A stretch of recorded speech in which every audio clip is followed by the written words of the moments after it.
اور احادیث کا پابند بنایا۔ اس کے علاوہ ہر شے سے اختلاف جائز ہے، ادب کے دائرے میں اختلاف جائز ہے، ٹھیک ہے۔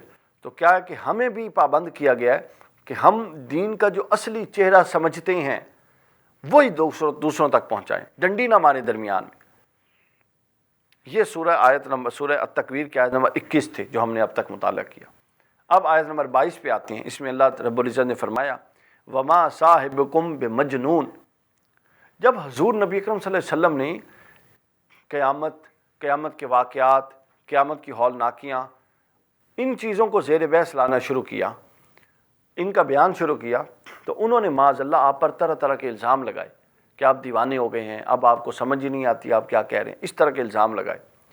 اللہ تعالیٰ کی شان دیکھیے کہ اللہ تعالیٰ کو اپنے محبوب کی عزت کتنی پسند ہے کہ اتنی تمہید باندھ کے، اتنی شانیں بیان کر کے اینڈ پہ اللہ تعالیٰ فرما رہا ہے کیا لوگوں تمہیں کیا ہو گیا ہے کہ یہ تمہیں اپنی صحبت سے نوازنے والے یعنی حضرت محمد مصطفیٰ صلی اللہ علیہ وسلم یہ کون ہیں؟ یہ دیوانے نہیں ہیں بلکہ یہ اللہ کے رسول ہیں، پیغمبر ہیں، اور ان کی زبان سے حق نکلتا وما ینطق عن الہوا ان ہوا الا وحی یوحی، یہ جو فرماتے ہیں وہ اللہ کے حکم سے فرماتے ہیں، اور یہ جو زبان سے نکالتے ہیں وہ اللہ کی وحی ہوتا ہے، وحی کے بغیر یہ زبان نہیں کھولتے۔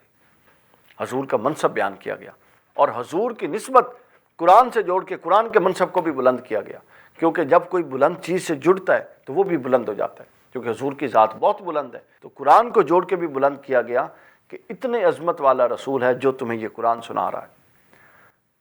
اور آگے ایک اور پہلو بیان کیا حضور صلی اللہ علیہ وسلم کی عظمت کا، اور وہ پہلو کیا تھا؟ وَلَقَدْ رَآهُ بِالْأُفُقِ الْمُبِينِ، اور یہ اس نبی کو عام انسان مت سمجھو اپنی طرح کا، بلکہ یہ کون ہے؟ اور بے شک انہوں نے اس مالک عرش کے حسن مطلق کو لامقامی دیکھا۔ آپ کو پتہ ہے جب حضور صلی اللہ علیہ وسلم معراج پر تشریف لے گئے، پہلا آسمان، دوسرا آسمان، تیسرا آسمان، 7 آسمان گزر گئے ہیں، پھر آگے جا کے لامکان، وہاں پر کوئی بھی نہیں تھا، اللہ تعالیٰ کی ذات تھی اور حضور نبی اکرم صلی اللہ علیہ وسلم تھے، حتیٰ کہ حضرت جبرائیل بھی سدرۃ المنتہا پر رک گئے تھے، وہ بھی آگے نہیں جا سکے۔ آگے کون گیا؟ صرف اللہ تعالیٰ خود موجود تھے اور حضور صلی اللہ علیہ وسلم آگے گئے، اور یہ واقعہ پورا کا پورا قرآن مجید میں بعض حصے اور احادیث میں موجود ہے، ٹھیک ہے۔ تو کیا ہوا؟ اللہ تعالیٰ کا براہ راست دیدار کیا حضور صلی اللہ علیہ وسلم نے اپنے سر کی آنکھوں سے۔ کوئی انسان یہ طاقت نہیں رکھتا کہ اللہ کو دیکھ سکے، ہماری آنکھوں میں یہ طاقت رکھی نہیں گئی کہ دیکھ سکے۔ ہم اولو العزم پیغمبر حضرت موسیٰ علیہ السلام نہیں دیکھ سکے اللہ کی ایک تجلی کو، لیکن حضور نبی اکرم صلی اللہ علیہ وسلم کی مبارک آنکھوں میں اللہ نے وہ طاقت رکھی کہ آپ نے براہ راست اللہ تعالیٰ کے سامنے بیٹھ کر اللہ تعالیٰ کی زیارت کی، دیکھا۔ اس وصف کا بیان ہو رہا ہے کہ اے کفار و مشرکین، جس رسول کا تم انکار کر رہے ہو یہ اتنے عظیم رسول ہیں، اتنی عظمت اور شان والے ہیں کہ انہوں نے تو مالک عرش کا لامقامی براہ راست جلوہ کیا ہوا ہے، تو جو اللہ تعالیٰ کا جلوہ کر کے آئے وہ کبھی حق سے ہٹ سکتا ہے یا کبھی حق کے علاوہ کوئی بات کر سکتا ہے؟ سوال ہی نہیں پیدا ہوتا۔ خواتین و حضرات، یہ وہ شانیں تھی حضور نبی اکرم صلی اللہ علیہ وسلم کی جو سورہ تکویر کے آخری حصے میں ایمان بالرسالت کے بیان میں لائی گئی۔ ابھی یہاں پر بریک کا وقت ہوا ہے، بریک کے بعد پروگرام کے دوسرے حصے میں آپ سے ملتے ہیں، اور کل انشاءاللہ اس قرآن کے اس درس کے سلسلے کو انشاءاللہ پروگرام کے پہلے حصے میں آگے بڑھائیں گے۔ ملتے ہیں بریک کے بعد۔ تعلیم القرآن۔ ویلکم بیک خواتین حضرات، پروگرام کے دوسرے حصے میں آپ کو خوش آمدید کہتے ہیں۔ ہمارا پروگرام کے دوسرے حصے میں جو موضوع چل رہا ہے، آج ہم کل والے موضوع کو ہی کنٹینیو کریں گے۔ اسلام کی جو بنیادی معاشرتی قدریں ہیں ان کو اٹھانے میں تعلق باللہ کا کیا کردار ہوتا ہے، اور کچھ ایسے عظمت والے، کچھ ایسے بزرگی والے کلمات اور کچھ دعائیں بھی ہمیں سکھائی گئیں، حضور نبی اکرم صلی اللہ علیہ وسلم نے سکھائیں کہ اللہ تعالیٰ کو یاد کیا کرو تو اس سلیقے سے کیا کرو۔ یاد تو جب بندہ اخلاص سے کرتا ہے تو اللہ تعالیٰ سنتا ہے، لیکن جب ان طریقوں سے یاد کیا جائے تو پھر سننے کے امکانات اور بڑھ جاتے ہیں۔ ویسے تو وہ ان الفاظ کا پابند نہیں ہے، بلکہ وہ ہر دل سے نکلی ہوئی ہر آہ کو، ہر التجا کو، ہر دعا کو سنتا ہے، اور وہ خود فرماتا ہے کہ جو مجھے پکارتا ہے وہ سن لے کہ میں اس کی پکار کو سنتا ہوں اور اس کو عطا کرتا ہوں۔ تو آج ہم اس طرح کے چند کلمات آپ کے سامنے پیش کریں گے کہ جن کے ذریعے اللہ تعالیٰ کو یاد کرنا چاہیے۔ سب سے بڑا جو اللہ تعالیٰ کا ذکر ہے اور سب سے بڑی جو اللہ تعالیٰ کی یاد ہے وہ خود نماز ہے، ٹھیک ہے نا۔ اللہ تعالیٰ نے قرآن میں بھی فرمایا کہ نماز قائم کرو میرے ذکر کے لیے، یعنی نماز اس لیے پڑھو کہ وہ میرا ذکر قائم کرنے، یعنی میرا ذکر کرنے کا ایک بہت بڑا ذریعہ ہے۔ نماز میں آپ کیا کرتے ہیں؟ اللہ اکبر کہہ کے نماز شروع کرتے ہیں، تو گویا نماز کا آغاز بھی اللہ کا نام، ذکر۔ پھر نماز میں کیا ہوتا ہے؟ آپ پڑھتے ہیں، ثنا پڑھتے ہیں، وہ بھی اللہ تعالیٰ کی۔ پھر کیا کرتے ہیں؟ سورۃ فاتحہ پڑھتے ہیں، وہ بھی قرآن مجید کا حصہ۔ پھر کیا پڑھتے ہیں؟ پھر قرآن مجید کا کوئی حصہ پڑھتے ہیں، کچھ تلاوت کرتے ہیں، وہ بھی قرآن کا حصہ۔ پھر کیا ہے؟ تسبیحات پڑھتی ہیں۔ تو یہ پوری کی پوری جو نماز ہے یہ اللہ کے ذکر کی مختلف صورتیں ہیں۔ اور ذکر کیا ہے؟ ظاہری تعلق نماز کے ذریعے، اور ذکر ایک باطنی تعلق بھی قائم کرواتا ہے۔ تو ہم نے کہا نا کہ پچھلے پروگرام میں نے کہا تھا نا کہ دو تعلق قائم کرنے ہیں اللہ تعالیٰ سے۔ ایک تعلق طاعتی، اطاعت کا تعلق، فرما برداری والا تعلق، اور ایک تعلق قلبی، دل سے تعلق۔ تو نماز اور ذکر، جو نماز کے ذریعے ہی ذکر ہوتا ہے، یہ جو ہے یہ ظاہری اور باطنی دونوں تعلق اپنے اندر رکھتی ہے۔ اور جب نماز پوری توجہ سے پڑھی جائے، نماز پوری کامل توجہ سے پڑھی جائے، کہ نماز پڑھتے ہوئے بندے کی پوری توجہ جب اللہ کی ذات کی طرف رہے، تو پھر کیا ہوتا ہے؟ بندہ اپنے آپ کو محسوس کرتا ہے کہ اس پر اللہ تعالیٰ کے انوار و تجلیات کا نزول ہو رہا ہے۔ حضور نبی اکرم صلی اللہ علیہ وسلم نے فرمایا، بخاری مسلم دونوں میں حدیث ہے، کہ اللہ تعالیٰ کی عبادت ایسے کرو کہ جیسے تم اللہ کو دیکھ رہے ہو، اور اگر ایسا نہ ہو سکے تو پھر کم از کم ایسے کرو کہ وہ تمہیں دیکھ رہا ہے۔ اب آپ دیکھیں، مجھے جب کوئی دیکھتا ہے تو میں کیسے اپنے آپ کو سیٹ کر لیتا ہوں نا۔ آپ کو کوئی دیکھتا، آپ سیٹ کرتے ہیں کہ نہیں؟ جی کرتے ہیں۔ جب آپ اس تصور کو پختہ کر لیں گے کہ اب اللہ تعالیٰ آپ کو دیکھ رہے ہیں، تو آپ اندازہ کریں کہ آپ کتنے اپنے آپ کو اندر سے باہر سے پاک کر لیں گے۔ اور لوگوں نے تو ہمیں ظاہر دیکھنا ہے نا، لوگوں کو یہ تو نہیں پتہ کہ میں اور آپ اندر دل میں کیا سوچ رہے ہیں۔ لیکن اللہ کی ذات تو ظاہر نہیں دیکھتی، وہ تو باطن کو بھی دیکھ رہی ہے۔ وہ تو یہ بھی دیکھ رہی ہے کہ ہم اندر کیا سوچ رہے ہیں اور باہر کیا کہہ رہے ہیں، کیا کر رہے ہیں۔ تو اللہ کی ذات یہ بھی دیکھ رہی ہے۔ تو ہم نے کیا کرنا ہے؟ نماز قائم کرنی ہے، اور چونکہ نماز از خود اللہ تعالیٰ کے ذکر کا ایک ذریعہ ہے۔ اس کے بعد حضور نبی اکرم صلی اللہ علیہ وسلم نے فرمایا، ایک دعا آپ نے بیان فرمائی صحیح مسلم میں، یہ دعا نماز کے بعد کی جاتی ہے۔ جو لڑکے مسجدوں میں جاتے ہیں وہ سنتے ہوں گے، جو مسجد کے ائمہ کرام ہیں وہ بھی یہ دعا جب نماز کے بعد جماعت کے بعد ہوتی ہے وہ بھی یہ دعا کرواتی ہیں۔ میں اس کا ترجمہ بھی پڑھ دیتا ہوں، دعا بھی پڑھ دیتا ہوں، بے شک اس کا ترجمہ ذہن میں رکھیں، لیکن یہ بڑی اہم چیز ہے۔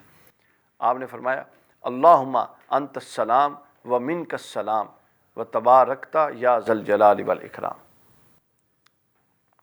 اے اللہ تو سلام ہے، بندوں کو یعنی سلامتی دینے والا ہے، بندوں کو ہلاکت سے بچانے والا ہے، ان کو امن اور سلامتی دینے والا ہے، اور تجھ ہی سے سلامتی ہے، اور تجھ ہی سے سلامتی کی امید کی جا سکتی ہے۔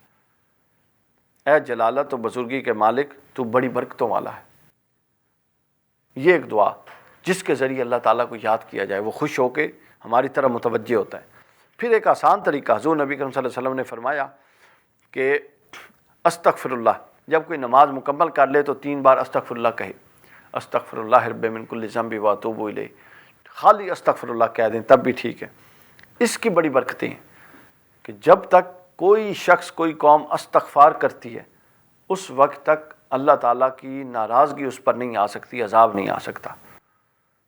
اللہ کے عذاب سے بچنے کا ایک بہترین طریقہ یہ ہے کہ آپ استغفار شروع کر دیں۔ استغفار کیا ہے؟ معافی مانگنا، اپنے گناہوں کا اعتراف کرنا، جھک جانا کہ بس میرے مولا مجھ سے یہ غلطی ہو گئی، اب میں جھکا ہوا ہوں، بتا میں تیرے علاوہ کہاں جاؤں۔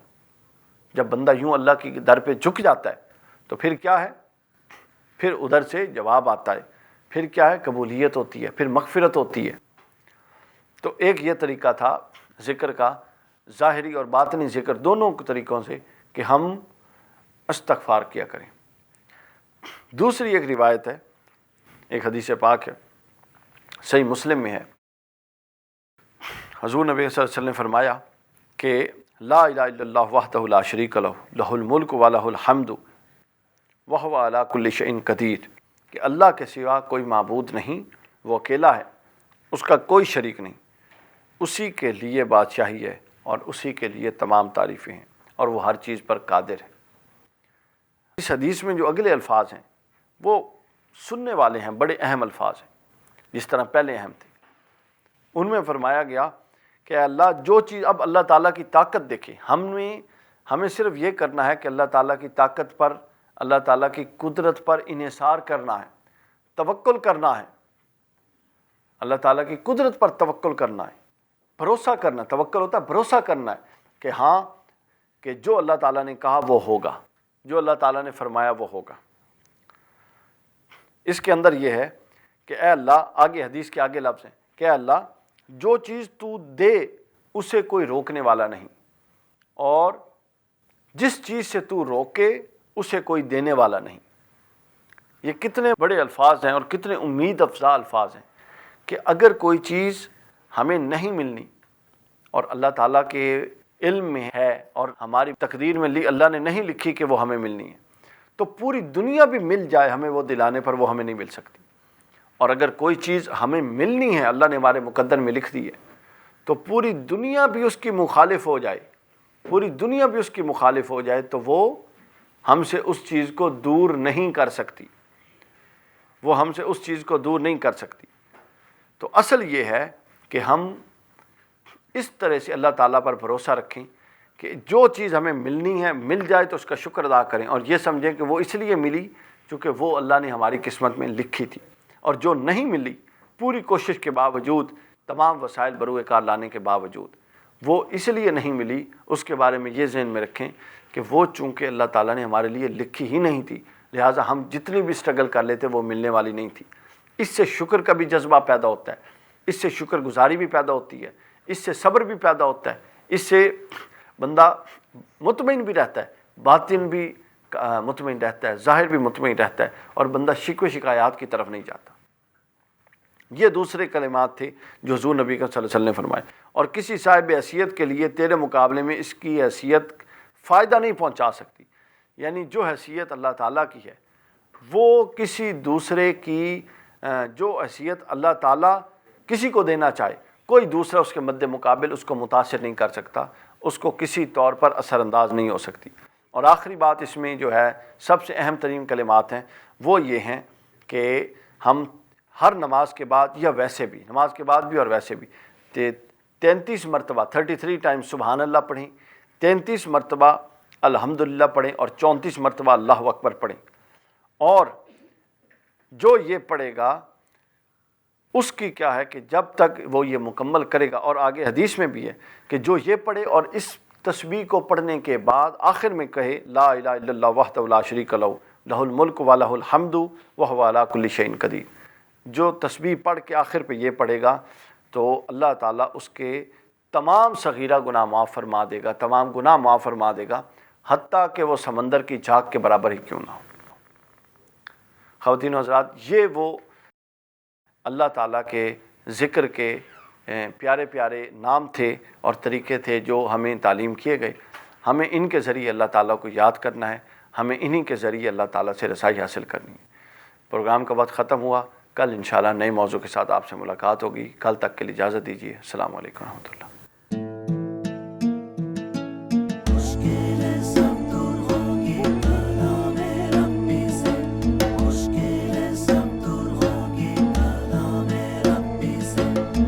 تا